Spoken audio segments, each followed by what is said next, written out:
नौकरी, मजबूरी या शौक, सीधी सादी सी रोली की शादी सिड से तय होती है।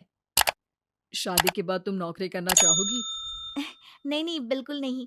वैसे मैं ये नहीं कहती कि नौकरी करना ठीक नहीं है, लेकिन पर्सनली मैं ये सोचती हूँ कि मैं गृहिणी बनूंगी। हाँ हाँ, क्यों नहीं। गृहिणी बनना भी आसान नहीं है। एक सफल परिवार चलाना किसी देश को चलाने जितना ही कठिन है। रोली को सिड का साथ और बात दोनों अच्छी लगती है। और फिर वो दिन भी आ जाता है जब दोनों की शादी हो जाती है। शादी के बाद ये क्या, सारा दिन किचन कपड़े और चार दीवारों के आगे पीछे घूमती रहती है। जा बाहर निकल कर देख, कितनी स्मार्ट लगती हैं वो औरतें जो नौकरी करती है। हाँ, अच्छी तो लगती है सासू माँ, लेकिन मैं नौकरी नहीं कर सकती। मेरा मन घर के कामों में ही लगता है। अरे मेरी बेटी तो कमाती है, अपने को फिट भी रखती है और सास को भी खूब शॉपिंग करवाती है। अच्छी बात है ना सासू माँ। मैं तो जो है उसी में संतोष मान लेती हूँ। बरकत होनी होगी तो इसी में भी हो जाएगी। ये बोलकर रोली चली जाती है। एक दिन सास की सहेली घर आती है, जहाँ रोली उन्हें चाय के साथ कई तरह के पकवान बनाकर खिलाती है। अरे वाह, तेरी बहू तो बहुत गुणी है। कितना सब बनाकर ले आई। मेरी वाली तो ऑफिस से आकर 2 रोटी ही सेक दे तो समझो एहसान कर दिया। अरे ऐसा ना बोल।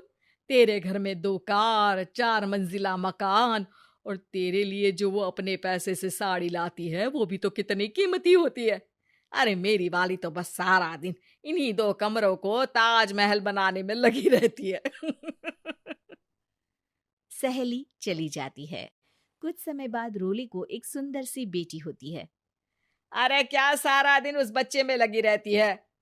माँ, मुझे ना 1 मिनट भी छोड़ने का मन नहीं करता। देखिए ना, कितनी प्यारी है। मैं ना इस हर पल को एंजॉय करना चाहती हूँ। अरे हाँ हाँ, हमने भी बच्चे पाले हैं, हम भी जानते हैं कि कितने प्यारे होते हैं, और अपने बच्चे को बढ़ता हुआ देखना कितना अच्छा लगता है। लेकिन एक दिन अचानक और रोली, एक बहुत बड़ी घटना हो गई। एक शॉर्ट सर्किट से पूरी दुकान जल गई। ओह, अब अब क्या कुछ समझ में नहीं आ रहा कि कैसे घर चलेगा।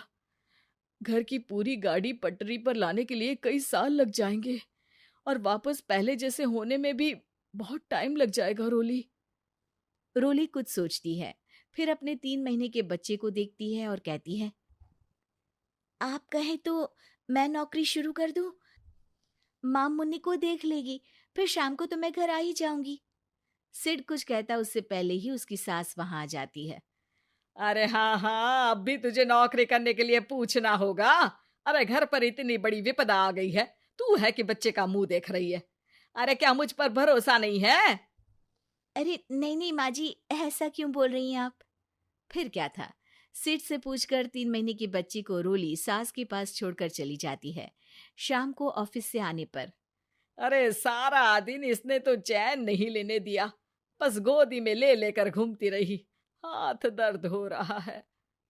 बहू को बहुत गिल्ट फील होता है, लेकिन जब वो घर की हालत देखती है तो चुप रह जाती है।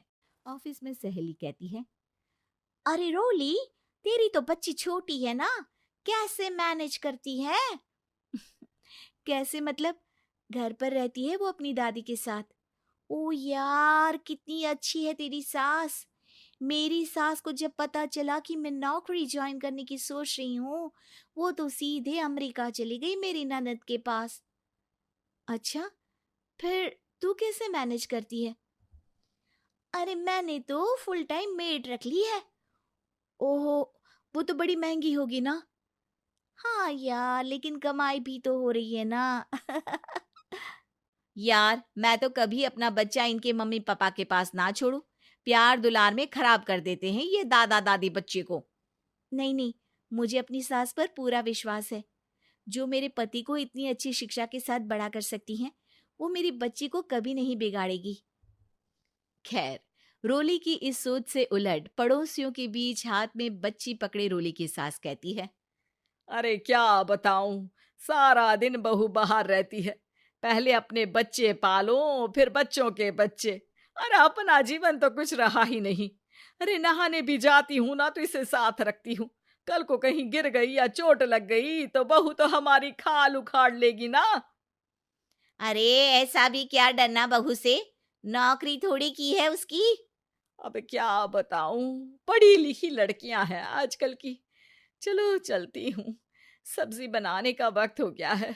बच्चे आएंगे तो खाना तो बना मिले। सास ये बोलकर वहां से चली जाती है कि तभी रोली ऑफिस से घर पहुंचती है। बाहर पड़ोसियों को देखकर, नमस्ते आंटी जी, कैसी हैं आप? अरे बहुत अच्छी हूँ, लेकिन तेरी किस्मत तो सबसे अच्छी है। क्या सास पाई है, मोती दान किए होंगे तूने। तेरा बच्चा भी देखती है, खाना भी बनाती है। बेचारी बहुत काम करती है तेरी सास। हाँ आंटी, सही बोल रही हैं आप। अब ऑफिस भी दूर है तो आने जाने में वक्त चला जाता है। खैर चलती हूँ।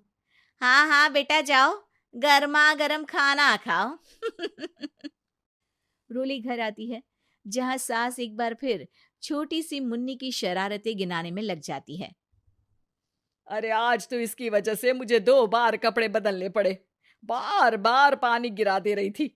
दोपहर में थोड़ा सोचा कि आराम कर लूं तो दूध के लिए रोने लगी। हाय, मैं तो परेशान ही हो गई।